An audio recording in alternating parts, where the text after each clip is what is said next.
रिलायंस के आज के काम को देख के ऐसा महसूस हो रहा है जैसे ये अपनी अर्निंग का इंतजार कर रहा है। जी हाँ फ्रेंड, 2 दिन बाद यानी कि थर्सडे फ्राइडे के दिन फ्राइडे के दिन आपको एक बड़ी मूव यहाँ देखने के लिए मिल सकती है, क्योंकि थर्सडे की शाम को इसके रिजल्ट जो है वो अनाउंस होने वाले हैं। आज के दिन की अगर काम की बात करें, यहाँ पे फ्लैट इसने काम करके दिखाया हुआ है, देख सकते हैं आप। यहाँ पे लास्ट में 1 पॉइंट इसने नेगेटिव काम किया है, यानी कि कॉस्ट टू कॉस्ट ने क्लोजिंग करवा दी है। अगर आज की मार्केट की बात करें, निफ्टी ने काफ़ी अच्छा काम किया है, उससे ज़्यादा अच्छा काम बैंक निफ्टी ने करके दिखाया है। निफ्टी में शायद हो सकता है कि सेंसेक्स की एक्सपायरी की वजह से उसे रोका गया हो। डिटेल में बात करते हैं, 15 मिनट के चार्ट पे चलते हैं। एक बार यहाँ पे लेवल्स जो हमने कल यहाँ शेयर किए थे उसके बारे में थोड़ी सी बात कर लेते हैं। देखिए, मॉर्निंग में अच्छा खासा इसने प्लस ओपन किया, कोशिश करी ऊपर जाने की, 53-54 के आसपास का हाई लगाया और वहीं से नीचे आता हुआ दिखाई दिया। अपना प्राइस था 44-45 के आसपास कुछ बाइंग का, यानी कि इस रेंज में देख सकते हैं आप नेगेटिव कैंडल के साथ में इसने नीचे की तरफ आया और दोबारा उसको रीटेस्ट करने नहीं गया है। तो ऑल ओवर ना ही बाइंग साइड में ना ही सेलिंग साइड में हमें यहाँ पे कोई ट्रिगर देखने के लिए मिला है। तो खाली हाथ रहे हम यहाँ पे। इंट्राडे में 46 का हमारा लेवल था यहाँ पे, जो कि एक्टिव नहीं हुआ है। अब बात करते हैं कि कल के दिन यानी कि वेनेसडे के दिन किस तरह का निफ्टी की तरफ से और रिलायंस की तरफ से कामकाज होते हुए दिखाई दे सकता है। डेली चार्ट पे चलते हैं। लास्ट अगर बात करूं मैं यहाँ पे इसकी चार पांच रिजल्ट पहले की, तो आप देख सकते हैं यहाँ पे काफ़ी टाइम से नेगेटिव रिजल्ट पब्लिश कर रहा है। नेगेटिव यानी कि एक्सपेक्टेशन से थोड़ा सा नेगेटिव रहता है। और आप स्टडी अगर करेंगे, लास्ट रिजल्ट नेक्स्ट टाइम यहाँ पे फॉल आया, उससे पहले रिजल्ट अगले दिन फिर फॉल आया, यहाँ पे रिजल्ट अगले दिन फिर फॉल आया, यहाँ पे ये वाला रिजल्ट ये वाला फॉल देखने के लिए मिला, ये वाला रिजल्ट यहाँ पे आपको एक अपमूव देखने के लिए मिला था। मतलब अगर उम्मीद करें 4 रिजल्ट से नेगेटिव काम कर रहा है 3-4 बार रिजल्ट के बाद, मतलब 2 से 4% के आसपास का डिप जो है यहाँ देखने के लिए मिल जाता है। अब ये अगर बात करें किस तरह का स्ट्रक्चर बन रहा है इसका, तो स्ट्रक्चर भी यहाँ पे नेगेटिव इसने बना के दिखाया हुआ है। अगर बात करूँ मैं यहाँ पे, एक वेज पैटर्न आपको क्लियरली यहाँ नजर आ रहा होगा। ये एक सेकेंड, रिजेक्शन सपोर्ट बनाया, ऊपर गया रिजेक्शन फेस किया, सपोर्ट बनाया, फिर ऊपर गया रिजेक्शन फेस किया, फिर सपोर्ट बनाया और अगले दिन यानी कि आज भी फिर से एक सपोर्ट यहाँ पे बनाया हुआ है। मतलब अगर ये सपोर्ट जो है, ये जो ट्रेड लाइन चल रही है, अगर ये ट्रेड लाइन ब्रेक होती है, ये सपोर्ट ब्रेक होता है, तो नेक्स्ट इसके जो टारगेट्स हैं वो 1200 के लेवल दोबारा से टेस्ट करते हुए दिखाई दे सकता है। नेगेटिव है बिल्कुल, यहाँ पे कह सकते हैं कि इनकेस अगर ये आने वाले टाइम में अगर ये यहाँ से अपमूव देखने के लिए नहीं मिलती है, तो रिजल्ट के बाद हो सकता है ये एक बार ब्रेकडाउन करने के लिए नीचे जाता हुआ दिखाई दे सकता है। दो ही रास्ते हैं इसके पास, या तो आइदर यहाँ पे एक अच्छी खासी अपमूव लगा के इन लेवल्स को ब्रेक करके ऊपर निकल जाए, ये अच्छी सिचुएशन होगी, या फिर यहाँ पे ब्रेकडाउन करके 1200 को टेस्ट करने नीचे जाता हुआ दिखाई दे सकता है। और 1200 अगर टेस्ट होगा तो फिर हो सकता है आने वाले टाइम में आपको ये 1160 और 1140 के लेवल भी टेस्ट करता हुआ दिखाई दे जाए, राइट।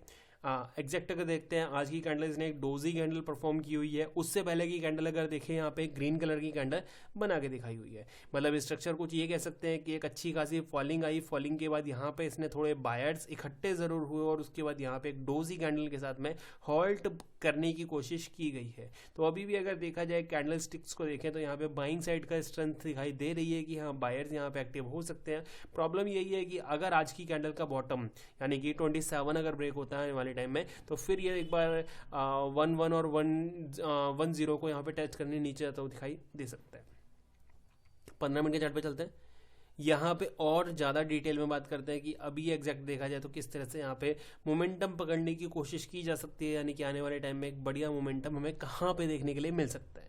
तो अगर यहाँ पे अगर देखा जाए, जब ये ऊपर से नीचे की तरफ आ रहा था, यहाँ रिजेक्शन फेस किया, उसके बाद जब नीचे की तरफ आ रहा है, आप देख सकते हैं यहाँ पे कंटिन्यू नीचे की तरफ इसने मतलब अच्छे खासे ये पैटर्न जो है नीचे की तरफ बनाया हुआ, ट्रेड लाइन बना के नीचे की तरफ आ रहा है। और ट्रेड लाइन को हम ड्रॉ करते हैं यहाँ पे, इस तरह से ट्रेड लाइन बनाने की कोशिश करते हैं, तो आप देख सकते हैं ये कुछ ब्रेकआउट यहाँ पे कर दिए गए हैं, जिसकी वजह से ये कारगर होता हुआ दिखाई नहीं दे रहा है, राइट।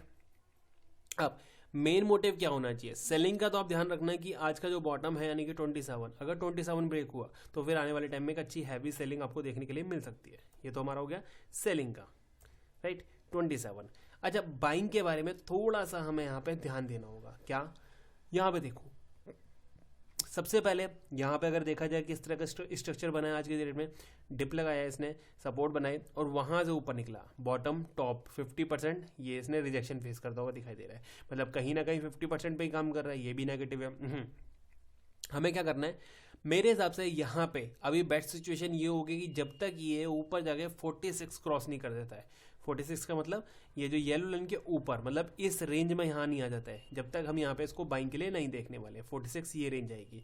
नीचे से रिजेक्शन फेस किया, ऊपर जाता, फिर रिजेक्शन फेस किया, नीचे आया। अब ये नीचे से यहाँ से ऊपर आया और ये एरिया अगर ब्रेक कर देता है, देन यहाँ पे फिर एक अप मूव आपको देखने के लिए मिल सकती है आने वाले टाइम में। तो ये एरिया हमारा क्या हो गया 46 का। 46 अगर क्रॉस करता है कल के दिन 1246, देन यहाँ पे एक इंटरडे में बाइंग आपको देखने के लिए मिल सकती है।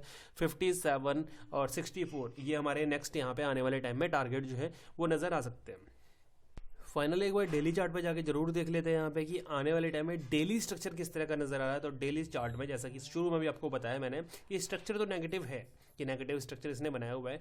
अगर इसको प्रूव करना है तो जिस तरह से यहाँ पे 2 कैंडल्स में यहाँ पे टॉप लगा दिया था इसने, वैसे यहाँ पे 2 कैंडल्स में इस जगह पे अगर आ जाता है, ये इस रेंज में आ जाता है, तो फिर चांसेस बन सकते हैं ये अपर साइड के जाके 1320 और 1360 को टेस्ट करता हुआ दिखाई दे। अदरवाइज अगर इसी जगह पे ये आने वाले 2 दिन या फिर 1 दिन और स्ट्रगल करता है, तो फिर चांसेस ज़्यादा बन जाएंगे कि नीचे जाके 1200 को टेस्ट करता हुआ दिखाई दे सकता है। तो ऑल ओवर डेली चार्ट में कहीं ना कहीं नेगेटिविटी दिखाई दे रही है। पॉजिटिवली यहाँ पे अगर देखा जाए तो हम इंट्राडे में दोनों नंबर यानी कि ऊपर की तरफ या नीचे की तरफ जहाँ भी जाता है उस तरफ ट्रेड करने के लिए तैयार है। देखते हैं बाकी कल के दिन कैसे काम करता है। रिलायंस वीडियो पसंद आए तो लाइक कर देना।